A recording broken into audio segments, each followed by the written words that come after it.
A domesticação de cachorros, por exemplo, começou há cerca de 27 mil anos. E aí a gente se pergunta, bem, naquela época eram só lobos, e aí os animais, né, esses cães, começaram a ser domesticados. E aí, lá na época vitoriana, esses cães, né, a maioria das raças aí de cachorro, que eram poucas, começaram a se tornar muitas raças, porque eles começaram um processo chamado neotenia, que é o de cruzar os cachorros de forma específica para poder criar novas raças. E eles estavam fazendo isso lá na Inglaterra vitoriana para poder criar raças de companhia, raças de caça, raças de corrida, raças bonitas e tudo mais. Então aí começou a gerar uma série de vertentes de cães. Então a gente pergunta, será que o espírito que anima um cachorro, ele evolui ou ele reencarna em outro cachorro? Eles são diferentes? Por que que isso acontece? Então quer dizer que o homem tem poder de criar a vida? Vamos entender isso.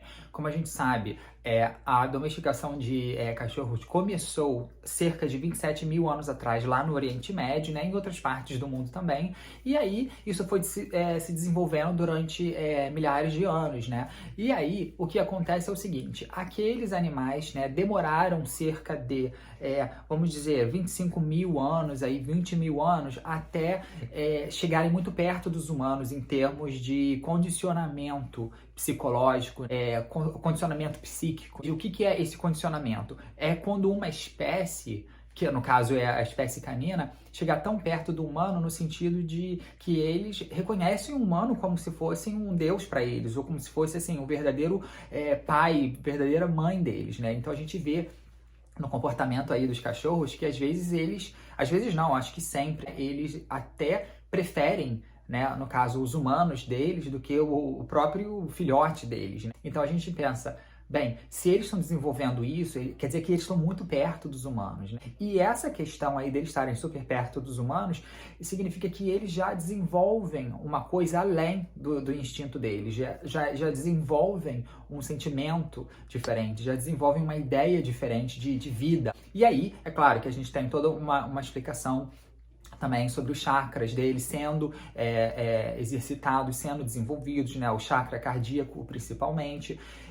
Mas aí, voltando lá para a neotenia, que começou lá na Inglaterra vitoriana, o que acontece é o seguinte, muitos desses cachorros, né, daquela época, né, 300 anos atrás, enfim, eles eram cães que já estavam prestes a migrar para uma outra raça. Eles precisavam evoluir de uma forma diferente. Então, é claro que a gente aqui no corpo físico, a gente está condicionado ao nosso corpo físico. Então, por exemplo, você só vai ter as emoções que o seu corpo físico te possibilita. Então, se você não tem tal hormônio ou tal tipo de neurônio ou ligação neuronal, ou enfim, se você não tem a estrutura para ter tal emoção ou tal tipo de pensamento ou construção de ideia ou qualquer coisa assim, você não vai fazer. Então, mais uma vez, você só vai poder exercitar aqui no plano físico o que o seu corpo físico pode fazer. Aqueles cães ali na época, cerca de 400, 300 anos atrás, até aquela época ali, eles só podiam ter certos tipos de emoções, ou seja, certos tipos de característica que só era relacionada àquelas espécies mais selvagens, aos lobos e a outros animais não tão domesticados assim, ou não tão próximos dos humanos. Então, com esse processo de neotenia, né, o homem achou que era ele que estava criando novas raças, que era ele que estava fazendo aquela mudança toda. Porém, teve uma mudança no plano astral antes disso acontecer. Então, há milhares de anos atrás, não tanto tempo assim, mas há muito tempo atrás, esses animais, na erraticidade, começaram a ter os seus corpos astrais mudados, né? Começaram a evoluir. E aí, eles precisavam de um invólucro terrestre, ou seja, um veículo aqui carnal, mais compatível com aquele tipo de espírito que eles tinham, porque já não eram animais tão grosseiros assim, não eram animais tão instintivos assim como os lobos eram. Então, foi colocada essa ideia aí na cabeça de várias pessoas aqui no planeta para poder criar raças diferentes. Então, esses humanos acharam que eles estavam criando raças deles mesmos, né? Que eles estavam fazendo isso tudo e que, graças a eles, os humanos, que os animais, os cachorros e gatos, enfim, tiveram esse melhoramento genético e criaram, assim, tantas raças. Na verdade, essas raças já foram criadas no plano astral. Eles já mudaram no plano astral. Então, aquilo ali se densificou. E aí, aquelas ideias, né, indo de desdobramento, essas pessoas que iniciaram esse sistema chamado neotenia, eles já pegaram essa ideia e tudo mais,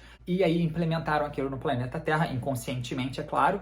E aí, esses cachorros, não só cachorros, mas também gatos e outras espécies de animais, começaram a encarnar nesses novos corpos, né? Então, aqueles animais que já eram domesticados, mas eles eram mais relacionados a um instinto, eles começaram a reencarnar, então, nesses corpos, digamos, mais suaves. Então, você lembra? Então, lá na neotenia, eles fizeram vários tipos de raças, né? Aquelas raças ali mais para virar companhia, né? Ficar na casa, aquelas raças para caça, aquelas raças para corridas, enfim. E cão de guarda, enfim. E aí você vê, né, os animais mais dóceis, ou seja, aqueles espíritos mais dóceis já começaram a encarnar nesses animais, nesses cães mais dóceis, né? Aqueles cães ali, ainda que estavam num processo de animalidade muito grande, eles continuaram a reencarnar nos mesmos animais e em outros relacionados à caça, relacionados à corrida, né? Aqueles ainda que já têm, sim, sentimentos nobres e tudo mais, mas ainda de forma não tão complexa, né? Eles são mais relacionados a um instinto mesmo, quase selvagem, né? Eles são domesticáveis, mas eles são ainda bem selvagens. Então você vê que no plano astral, esses animais, esses cães todos já existiam. E aí eles começaram a encarnar nesses corpos aqui novos. Então, na verdade, todo esse processo aí de melhoramento genético ou novos corpos de animais, enfim, eles acontecem primeiro no astral. Foi assim que aconteceu nessa relação aí dos cachorros, né? E dos gatos e de todas as outras espécies. Inclusive, esse é um processo muito parecido aqui com o processo humano, né? A gente vai habitar os corpos físicos compatíveis com o que o nosso espírito é, né? Então, não é o corpo físico que dita o que o espírito vai ser. É o espírito que dita e aí o espírito encarna naquele corpo ali, né? Então, existe um sistema muito inteligente aí de algoritmo espiritual, se a gente pode chamar assim, e tudo começa lá no plano espiritual, que está um pouquinho mais à frente, e eles têm uma noção muito maior. Então, a vida não é criada ou modificada aqui. Ela é criada e modificada lá. A gente simplesmente condensa isso e faz isso no plano físico depois, tá? Então foi isso que aconteceu com os cachorros e é isso que aconteceu também com os humanos, né? Que a gente sabe que cerca de 60 mil anos atrás começou a encarnar aqui espíritos um pouco mais sofisticados. Inclusive a gente tem também, há não tanto tempo atrás, os exilados aí de Capela, né, que esse é um exemplo. Então eram espíritos um pouco mais elevados do que os espíritos dos, então, humanos daqui, e aí começaram a entrar nesses corpos aqui, mas antes que eles pudessem vir, aconteceu sim uma mudança genética natural, inclusive, nada tipo místico ou super esotérico, uma coisa realmente natural, que a ciência diz. Então houve sim mudanças genéticas espontâneas para serem então aqueles corpos mais compatíveis a esses novos espíritos que estavam chegando, tá? Então todos os animais feitos em laboratório, na verdade eles são feitos no laboratório astral e depois eles encarnam aqui.